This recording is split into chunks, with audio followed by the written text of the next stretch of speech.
En Allemagne, on en est à 264 000 vaccinations, mais comme en France, les Allemands s'énervent de la lenteur de la campagne, Hélène Cole. Oui, et la polémique monte sur fond de rivalité politique, car nous sommes à 9 mois des élections ici et les candidats pour remplacer Merkel ont intérêt à se démarquer.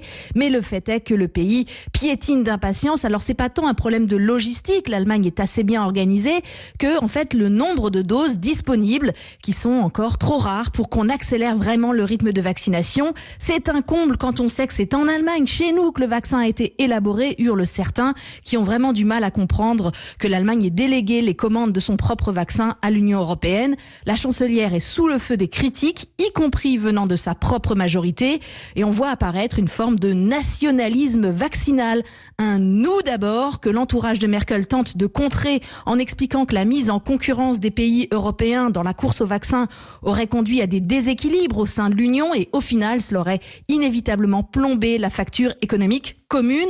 Hier, pour calmer le jeu, le ministre de la Santé a aussi laissé fuiter qu'il était en train d'organiser la vaccination de tous ceux qui le souhaiteraient d'ici juin.